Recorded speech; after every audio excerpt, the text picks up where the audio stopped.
Pelo sinal da Santa Cruz, livre-nos Deus nosso Senhor dos nossos inimigos, em nome do Pai, do Filho e do Espírito Santo. Amém. Vinde, Espírito Santo, enchei os corações dos vossos fiéis e acendei neles o fogo do vosso amor. Enviai, Senhor, o vosso Espírito, e tudo será criado, e renovareis a face da terra. Oremos. Deus, que instruís os corações dos vossos fiéis com a luz do Espírito Santo, fazei que apreciemos retamente de todas as coisas segundo o mesmo Espírito e gozemos sempre da sua consolação, por Cristo Senhor nosso. Amém. Esse pedido que a gente faz ao Espírito Santo de poder gozar, saborear corretamente de todas as coisas, sentir o sabor das coisas de Deus. Essa é uma graça que nos dá o Espírito Santo de Deus. O Espírito Santo fazer que apreciemos corretamente de todas as coisas, né? Diz o texto que nós temos em português, a fórmula latina diz recta sapere, que pode ser saber, mas que pode ser também saborear. Saborear corretamente, sentir o verdadeiro gosto das coisas, sentir o gosto das coisas de Deus, sentir o sabor das coisas de Deus. E é interessante que os padres da igreja, quando eles falam daquele famoso método da chamado Lectio Divina, ou leitura orante da palavra de Deus, como nós dizemos em português brasileiro, a gente tem essa forma de chamar a Lectio Divina, de leitura orante da palavra de Deus, nos vários degraus dessa chamada Lectio Divina, conforme Guigo Cartucho transmitiu para a tradição, chega um ponto dessa meditação da palavra de Deus, quer dizer, faz a leitura, a pessoa repete várias vezes a leitura do texto, fala da meditação, e ali dentro tem um termo que os padres chamam de ruminatio, ou ruminação, ou mastigação. Então, que a gente vai mastigando essa palavra, né? A meditação é entendida como ruminar, como um animal que as vacas, os bois, né? A gente vê eles comem o dia inteiro, comem, quando é à noite eles se sentam, eles começam a ruminar, a trazer a comida que está no estômago e a mastigá-las de novo. Parece que aí é que eles vão saborear. A mastigação é fundamental para a gente sentir o sabor de uma coisa, né? Então esse ponto é muito interessante na leitura da palavra de Deus, numa oração, né? Para sentir o verdadeiro gosto, é recta sapere, degustar a palavra de Deus. Então, para isso a gente precisa de novo remoer, mastigar. Eu gosto de dizer sempre, é como comer castanha, né? Você pega uma castanha, joga na boca, deu 2 mastigadas só, não pega o gosto da castanha. Olha, aqui tem a Bia Cláudia dizendo que está sem som. As outras pessoas aí estão conseguindo ouvir o que eu estou dizendo, me dão aí um sinal para eu ver se o problema está com a Cláudia ou se é o meu microfone. Alguém aí, vocês que estão acompanhando, me diz aí, estão escutando? Está com som. Obrigado, Mima. Então, Cláudia, é problema de junta, viu? É do teu celular. O meu também está assim. Acho que eu tenho que jogá-lo fora. Já tem um fone que eu tenho que só escuto de um lado, não sei o que. Oh, meu Deus. Mas é isso mesmo. Estão ouvindo. Então, voltemos aqui a essa conversa que a gente dizia, né? Esse sentir o gosto da palavra de Deus, que aí vai ser necessário esse mastigar, esse sentir a palavra, de dizer que é como comer castanha, né? Que quanto mais a gente mastiga, mais a gente sente o sabor. De fato, toda comida, não é, para que ela faça bem, a gente precisa ser bem mastigada. Assim também com as orações, com os textos, a gente vai saber corretamente, vai sentir o gosto corretamente na medida também que a gente remoe. E aí a gente diria que a palavra, aquilo que dizia São Gregório Magno aqui, cresce com quem vai lendo, é que quanto mais a gente vai passando por um texto, remoendo um texto, reconhecendo, vai fazendo experiência dele, às vezes em fases diferentes da vida, em momentos diferentes da vida, a palavra vai ganhando uma nova luz, um novo sabor, um novo gosto, né? Isso é muito importante. Olhemos para essa oração que a gente tem na liturgia hoje, né? A gente está sempre começando no dia de domingo, contemplando a oração que a gente tem para o domingo, que é uma oração que joga a luz em toda a semana litúrgica, né? O domingo é a Páscoa semanal, ele tem prioridade. Por exemplo, hoje no calendário da igreja é festa de São Cosme e São Damião, mas a gente não celebra essa memória de São Cosme e São Damião porque tem a precedência. Eu sei que no calendário antigo São Cosme e São Damião, antes da reforma litúrgica, era 27, e na forma popular as pessoas vão lembrar de São Cosme e São Damião, vai ser amanhã, mas o calendário da igreja mudou. É preciso levar isso em consideração. Então, o domingo tem a precedência. Então, a gente olha para o domingo. E o evangelho do domingo e a oração que a gente faz no domingo, ela joga uma luz para a semana, para a gente nutrir a espiritualidade da gente durante essa semana, a relação com Deus, à luz do que a gente diz na liturgia, celebra na liturgia, esse mistério que se faz presente, a palavra que desce e a oração que sobe, né? Como lembra o cântico da irmã Miriam, né? É bênção que a terra desce, é prece que sobe ao céu, é bênção que a terra desce, é prece que sobe ao céu. E qual é essa prece que a gente faz hoje? A gente diz assim: ó Deus, esse é o título que a gente dá para Deus, não é esse vocativo, como eu já disse, essa invocação que a gente faz de Deus. Aí depois vem um aposto explicando como é que a gente vê Deus. Ele diz: ó Deus que mostrais. Deus que mostra. Tem alguma coisa que Deus mostra que não fica oculto. O que é que ele mostra? Estou vendo aqui chegar o Frei Wander. Frei Wander, parabéns que hoje você tem festa de São Cosme e São Damião aí na sua paróquia, né, em Eunápolis.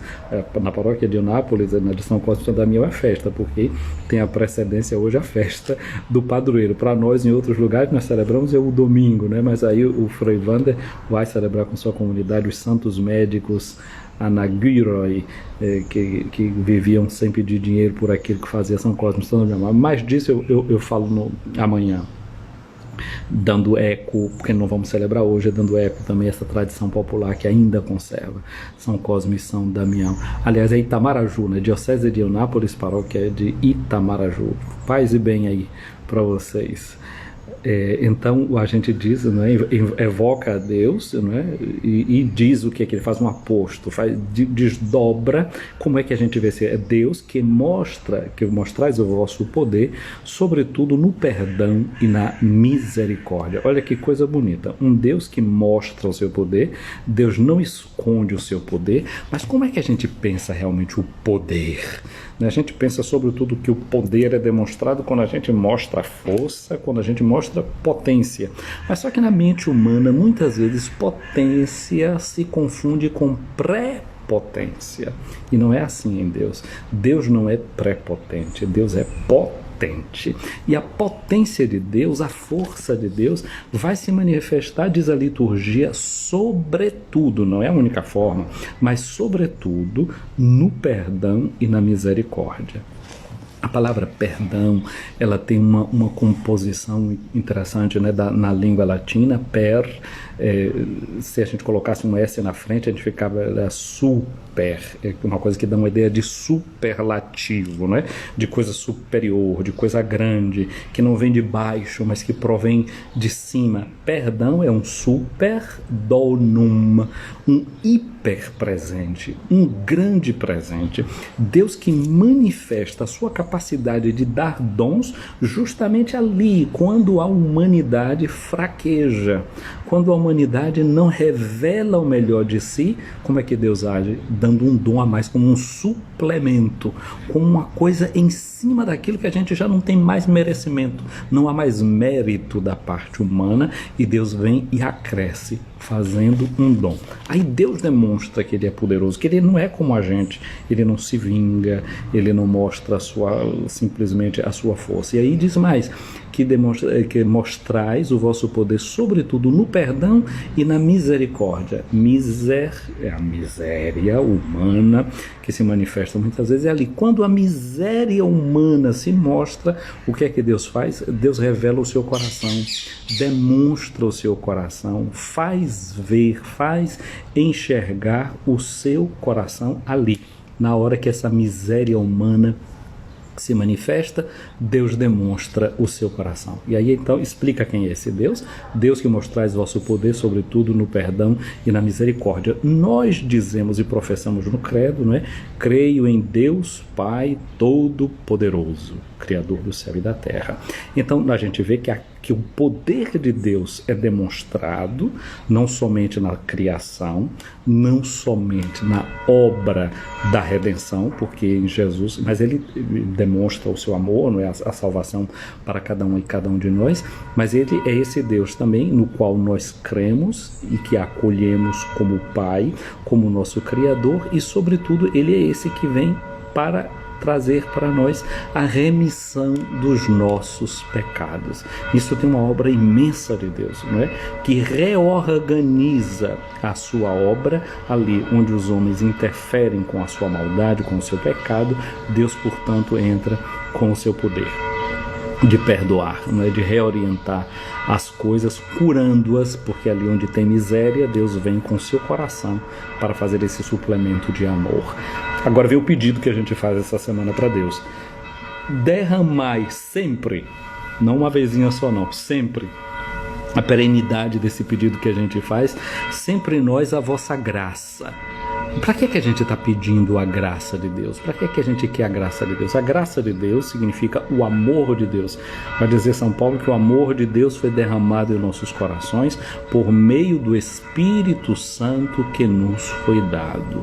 A graça de Deus é Deus mesmo, por meio do seu Espírito de amor, derramado em nossos corações. Então, derramai, esse derramar sempre evoca para nós pensarmos no Espírito Santo, né? Que é esse dom dado da parte do Pai e da parte de Jesus a cada um de nós. Então, derramai a vossa graça, derramai em nós o vosso Espírito, derramai o vosso Espírito e tudo será criado e renovareis a face da terra. Então, esse evocar aí da graça de Deus não é algo simplesmente que Deus doa. Esse super dom de Deus é Deus mesmo se dando a cada uma e a cada um de nós. Para que a gente pede que Ele derrame essa graça? Para que? Aqui vem a finalidade. Para que é que nós precisamos do Espírito Santo? Para que é que nós precisamos da graça de Deus na nossa vida? Para que? Caminhando ao encontro das vossas promessas. Então nós precisamos ir ao encontro daquilo que Deus promete. Você já viu uma mãe quando pega um menininho pequeno que ela quer ensinar a caminhar, ela põe o menininho de pé, aí de repente ela pega aquele chocalhinho que está na tela, ela começa a sacudir e o menino vem chacoalha, andando, dando aqueles primeiros passos meio em falso.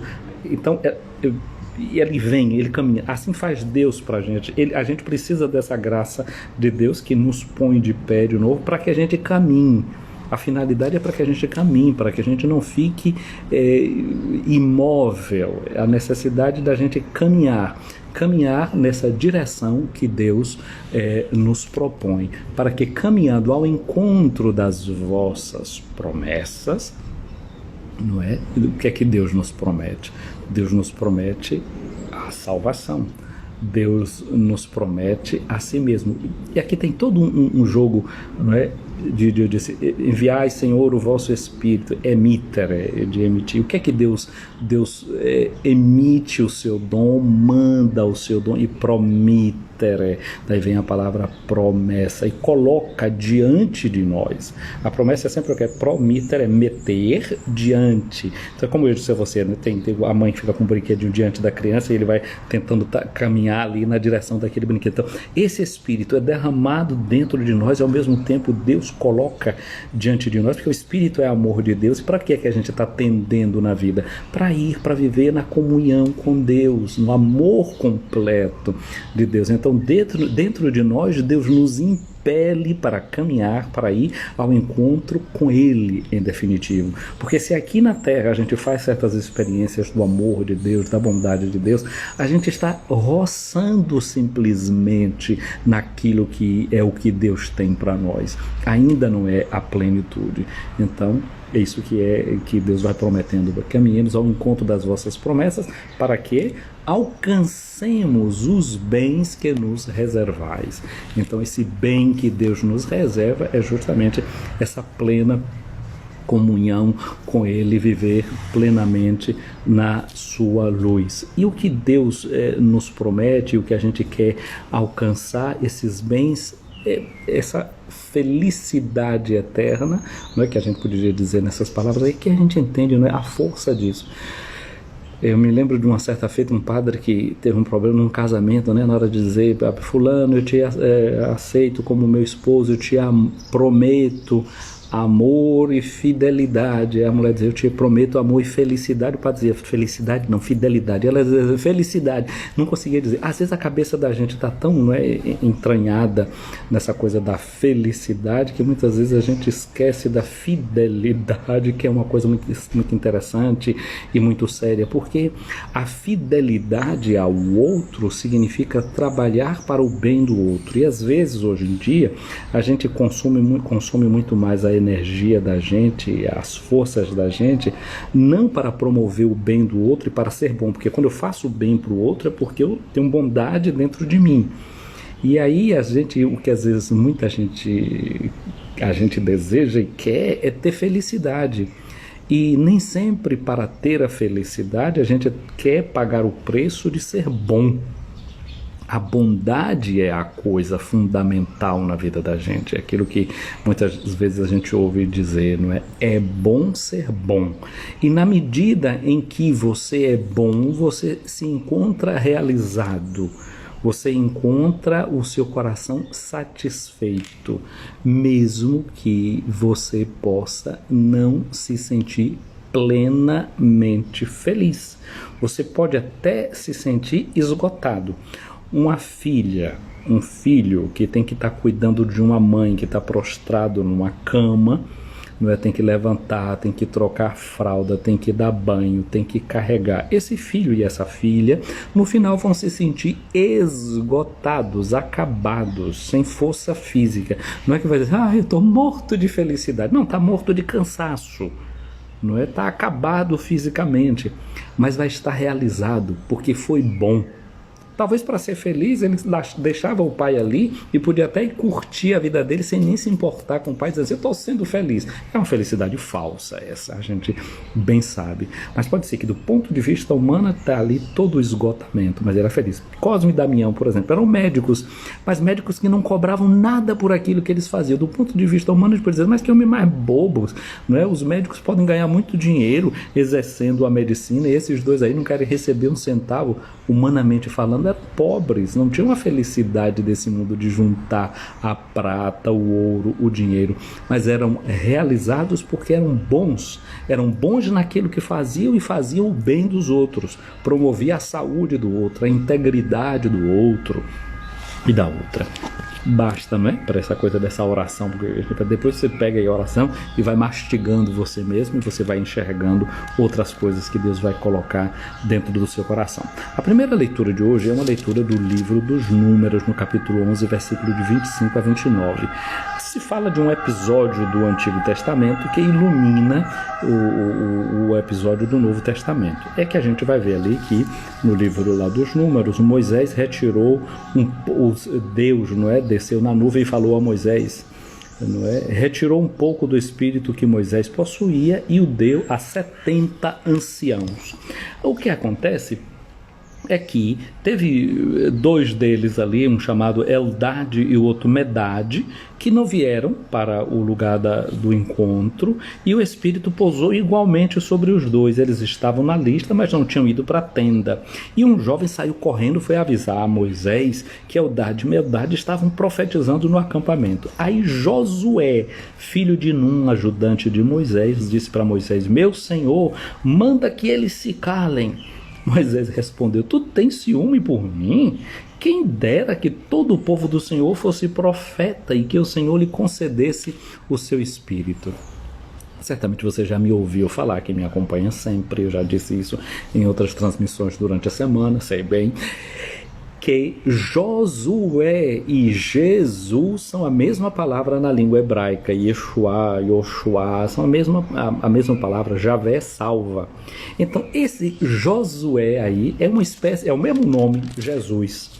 Só que esse Josué do Antigo Testamento é um Josué ciumento, O Jesus do Novo Testamento não é ciumento, vai dizer a carta de São Paulo aos Filipenses, né?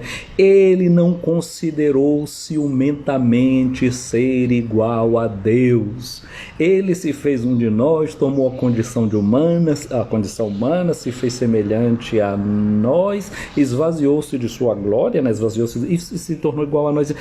E assumiu a condição de um escravo, a condição de um servo. Veja, esse Josué, Jesus, é aquele que não é ciumento, não se apegou ciosamente. Ciosamente é a mesma coisa de dizer ciumentamente, não é a ser igual a Deus. Ao contrário, esse Josué do Antigo Testamento, ele não queria nem que um certo dom de profecia fosse dado a quem não estava dentro da tenda.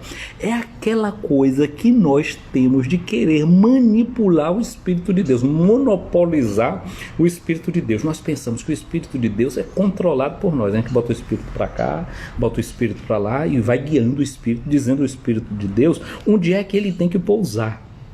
E o Espírito de Deus não é assim. Ubi spiritus ibi libertas, vai dizer a carta aos Gálatas que nós estamos estudando nesse ano nas nossas comunidades. Onde está o Espírito de Deus, aí tem liberdade. O Espírito de Deus é o Espírito que dá liberdade às pessoas, justamente porque ele é liberdade. Conhecereis a verdade vos libertará. Essa verdade é Jesus e essa verdade é parte desse Espírito que ungiu Jesus. Esse Espírito que ungiu Jesus, que vem a cada um de nós como cristãos e cristãos, é o Espírito que nos torna livres, justamente porque é o Espírito de Jesus. Ele é livre, vai dizer Jesus no Evangelho de São João, o Espírito sopra onde quer. Nós não tomamos a guia do Espírito Santo para dizer, olha, age aqui, age no meu grupo. Só nesse grupo aqui, a gente que tem uma renovação especial, uma iluminação particular na nossa forma de ler a Bíblia, porque a gente se compromete com isso, se compromete com aquilo, então só no nosso grupo o Espírito Santo tem que descer. Nos outros não, aqueles outros ali não é assim. O Espírito é livre, a gente viu, foi agir lá fora do acampamento. Agora, uma coisa é certa, o Espírito de Deus e tudo de bom que a gente vê no mundo é fruto do Espírito de Deus. E o Espírito de Deus deve agir, ter espaço dentro da igreja. Jesus diz que os homens vejam as vossas boas obras e glorifiquem o Pai que está no céu. Mas não está dito que é somente na igreja que o Espírito de Jesus vai agir. A gente deve dar o espaço para ele agir na nossa igreja, certo de que ali ele está. Mas ele pode também estar em outros lugares, e nós devemos ter uma intimidade tal com ele, a ponto de reconhecê-lo quando ele age fora das nossas tendas, ele age fora dos nossos espaços. O Evangelho de hoje, o de Marcos no capítulo 9, versículos 38 a 43, depois 45, 47 a 48, nos faz ver o seguinte. Você se lembra que na semana passada nós vimos Jesus que estava anunciando a cruz e os discípulos que estavam querendo saber quem era o maior entre eles. Esse era o clima dentro da comunidade dos discípulos, disputa interna, quem é o maior, quem é o primeiro aqui no meio de nós. E Jesus diz, quem quiser ser maior, seja o servidor de todos, quem quiser ser o primeiro, seja o último. Foi o caminho que Jesus apontou. Devemos lembrar também de uma outra coisa, que quando Jesus sobe no monte, se transfigura diante dos apóstolos, quando ele desce, tem lá um pai que leva um filho para os discípulos de Jesus expulsar um espírito da vida daquele menino, e os apóstolos não conseguem. Não deram conta de resolver todas as situações que as pessoas tiveram. Agora, aqui, o que é que acontece o texto de hoje, né? Vemos a disputa lá entre eles e agora continuamos o texto. Chega João, que era o mais novinho deles todos, né? Ele chega para Jesus e diz, mestre, nós vimos um homem expulsar demônio em teu nome, mas nós eles, né? Eles lá, os discípulos de Jesus, mas nós o proibimos porque ele não nos segue. Parece que ele quer ter o controle de Jesus. Ele não diz assim, nós o proibimos porque ele não te segue, porque ele não está praticando as coisas que tu ensinaste. Ele não, botou como um critério, nós proibimos porque ele não nos segue, não está aqui junto com a gente. Parece que a gente quer botar o critério do agir de Deus justamente na gente, A gente como sendo a bitola, não é, para medir as coisas de Deus. E aí Jesus disse para eles: não o proibais, pois ninguém faz milagres em meu nome e depois vai falar mal de mim. Quem não é contra nós é a nosso favor. Sente a abertura de mente de Jesus, como Jesus tem uma mente muito mais aberta do que a dos seus discípulos. Os discípulos tinham uma mentalidade de restringir, a mentalidade de Jesus era de abrir. Se não é contra nós, está a nosso favor. A gente muitas vezes pensa, se não está comigo, está contra mim. Jesus nos ensina a ver o contrário. Se não está explicitamente contra nós, é a nosso favor.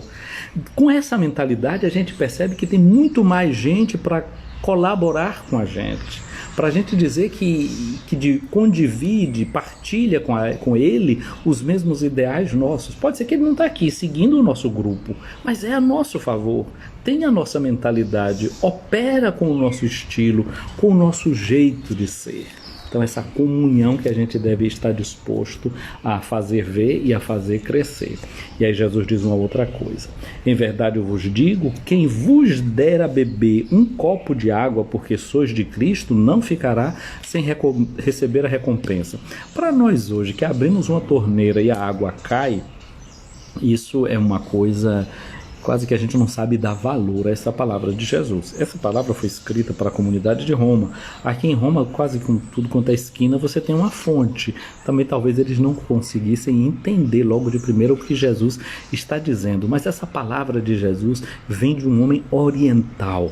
Alguém que vive nessa parte do mundo onde vivia em meio a regiões desertas. Então um copo de água é uma coisa de um imenso valor. Um copo de água vale muito. E aqui Jesus está mostrando que mesmo coisas muito simples, não é? Como era o caso aqui, pensando já para a comunidade de Roma, que a água era uma coisa assim, que sobejava aqui, até essa coisa que é muito simples e muito rotineira, mas feita para alguém, porque essa pessoa pertence a Cristo, não vai deixar de ter o seu reconhecimento.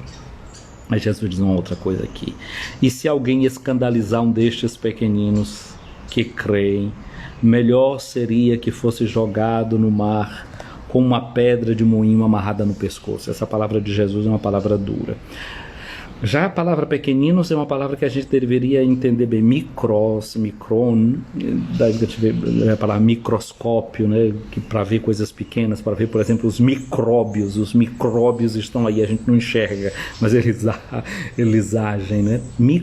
Gente invisível, né? Esses micron são esses que muitas vezes dentro da comunidade são os invisíveis, aqueles que praticamente nós não os vemos, dentro da sociedade nós não os vemos. E quantos são esses que nós não os vemos, nós não os enxergamos, mas eles ficam escandalizados com as nossas práticas. Eu me lembro de um certo professor universitário que ele fez uma pesquisa. Ele era professor de psicologia e sociologia, ou psicologia social, não me recordo bem, e ele fez um teste.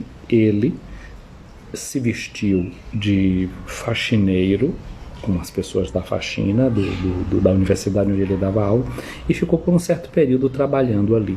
O rosto dele era um rosto conhecido, mas ele disse que no período em que ele estava ali, vestido como faxineiro, subindo e descendo com a pá e as coisas limpando, poucas eram as pessoas que o reconheceram, aliás, que ninguém o reconheceu. Essa me parece que é o fim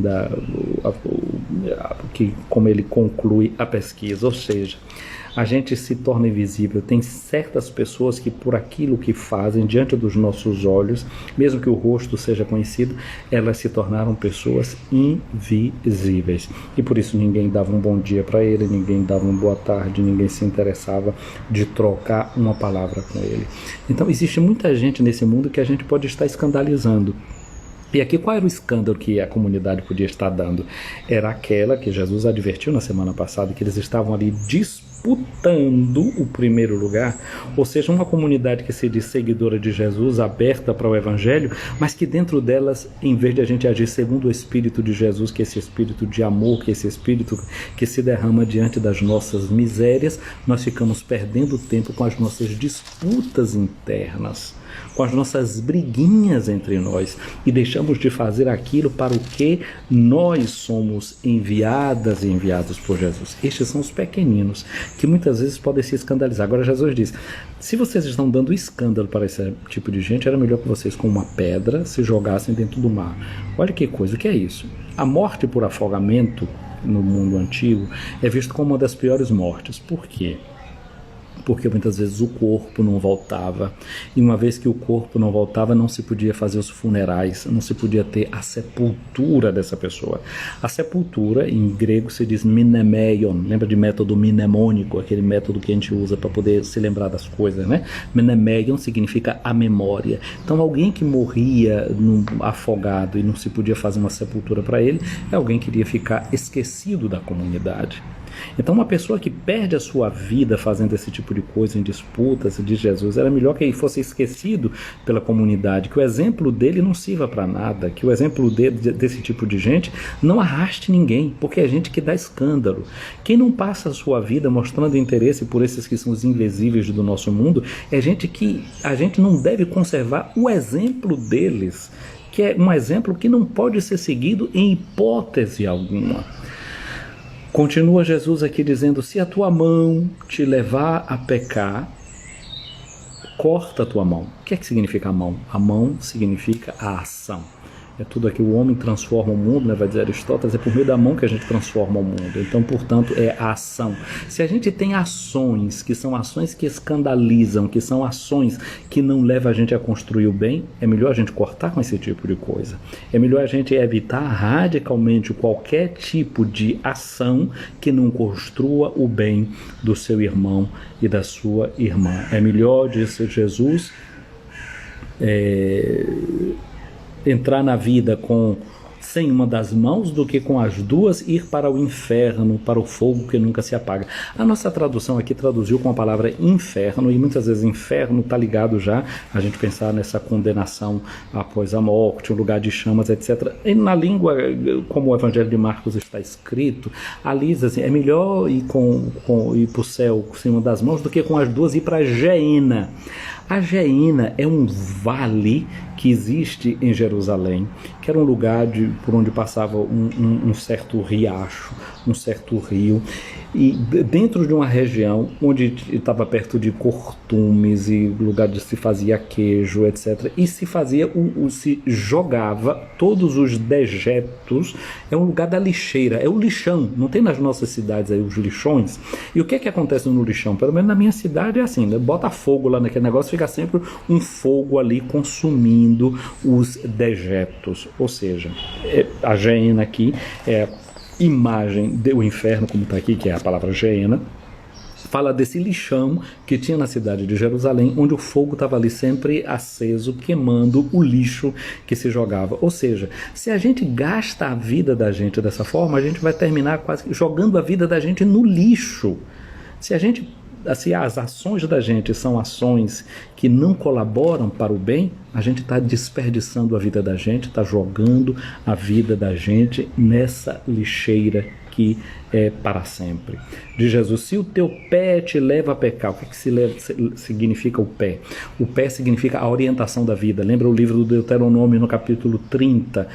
Deus diz para Moisés, diante de ti ponho a vida e ponho a morte, escolhe o caminho que tu deves seguir. Tem um texto muito antigo não é do Novo Testamento, da igreja antiga, chamada Didaqué, que era um catecismo dos 12 apóstolos, que é mais velho até no tempo, está depois do Evangelho de Marcos e antes do Evangelho de Mateus, e até foi considerado como texto bíblico por um certo tempo, como palavra inspirada. Depois foi retirado do cânon e não apareceu mais. Lá na Didaqué inicia justamente falando dos dois caminhos, o caminho da vida e o caminho da morte. Então, falar o pé significa que orientação de vida eu estou tendo. Eu estou escolhendo a vida ou eu estou escolhendo a morte? Se a gente está escolhendo esses caminhos da morte, morte de Jesus. É melhor cortar com isso, com todo tipo de caminho que pode levar a gente para a morte, não é? É melhor ir com um pé só para a vida do que com os dois ser jogado lá no lixão, ser jogado nessa geena, não é? Como aqui diz o nosso texto, no inferno. Se teu olho te leva a pecar, arranca-o. É melhor entrar no reino dos céus com um olho só do que com os dois ser jogado no inferno. O olho é tudo aquilo que está ligado com a pureza e é também a questão da orientação para a vida na sexualidade. Olha o que é que Jesus diz lá, se tu olhas para uma mulher e desejas no teu coração, tu já cometeste adultério. Então tudo aquilo, o olho significa a sede dos nossos desejos. Lembra no livro do Gênesis, não é, do fruto daquela que a mulher vê que é um fruto era apetitoso aos olhos. Então significa todos os apetites, tudo aquilo que a gente deseja muito profundamente. Para onde é que estão orientados os nossos desejos? E aqui, entre os grandes desejos fortes que tem na vida humana, está a nossa sexualidade. Como nós orientamos a nossa sexualidade? Se nós a orientamos na relação de uma pureza, de uma construção de uma comunhão, ou se orientamos a nossa sexualidade de maneira dissoluta, não é? Levando-nos a tipos de relação que podemos nos reduzir a uma base de objetos e fazendo do outro também objeto dos nossos prazeres. E é de Jesus, é melhor caminhar com um olho só e entrar no reino de Deus do que com os dois ser jogado na geena, ser jogado nesse lixão, ser jogado no inferno, onde o verme deles não morre e o fogo não se apaga. Portanto, hoje a gente pede a Jesus essa graça de se deixar orientar por Ele nas nossas ações, nos nossos desejos, nas nossas decisões. Nós pedimos esse Espírito de Jesus que Ele de verdade nos guie. Depois o Evangelho vai até prosseguir falando depois assim do sal, se o sal perde o seu sabor, com que é que ele vai poder ser salgado. E o sal tem todo esse simbolismo da sabedoria. Antigamente no rito do batismo, né, se previa colocar uma pitada de sal na boca da criança, e até hoje está como um rito facultativo. A sabedoria fala, eu comecei a dizer no início, meditando sobre a oração do Espírito Santo, esse sabor das coisas de Deus, mas saborear as coisas de Deus, ter esse gosto das coisas de Deus. Peçamos ao Senhor que por meio da sua palavra Ele nos inspire de modo que a gente possa ter sempre o gosto das suas coisas, como ela nos vem apresentada na sua palavra, a Sagrada Escritura.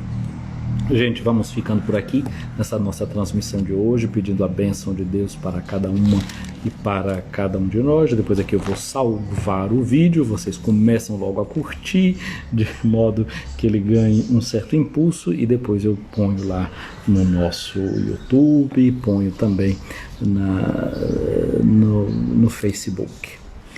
Que Deus Todo-Poderoso vos livre sempre de toda adversidade e derrame sobre vós as suas bênçãos. Amém.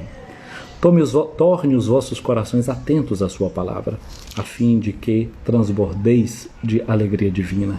Assim, abraçando o bem e a justiça, possais correr sempre pelos caminhos dos mandamentos divinos e tornar-vos co-herdeiros dos santos. Que a bênção de Deus Todo-Poderoso, Pai, Filho e Espírito Santo, desça sobre nós, cara amiga, caro amigo, e permaneça para sempre. Nesse domingo, nossa Páscoa semanal, quero saudar as pessoas que estão aqui conosco, a Maria Aline Sampaio, Genilza Lisboa. Meu abraço também para a Bia Cláudia, Everilda Menezes, para Darcy Sampaio, Mima Costa, para Darcy, Everilda, já disse aqui, para Ana Maria Barreto, a Dalea, ao Padre Vandaí, ao Frei Vandaí, ao nosso Amirtes Batista, Gil Roger, Luca Carvalho. Meu abraço também para Lucinha Andrade, para Fal Reis Sena e Maria das Graças, Luciana Rosa, um abraço para ti, um abraço para a Aminadab, que acompanhando aqui também essa nossa transmissão, Vane Brito, Josi Lucindo, um abraço para Geralda Lima, para Eliene, Maria Belarmina, um abraço para Amelinha Reis, Leutes Martins, também o nosso abraço para você, para Zenaide Damasceno, um abraço para Luzi Nunes, para Moringa Júnior, Um abraço para Rose Santos, Neuza Andrade, Jeane Souza, para Consa Rezende. Feliz domingo, feliz Páscoa semanal, permaneçamos na graça e no amor de Deus, continuemos esse nosso mês, que é o mês da Bíblia, falta pouco, né, para a gente concluir, que a palavra de Deus venha sempre dar sabor em nossa existência. Feliz domingo.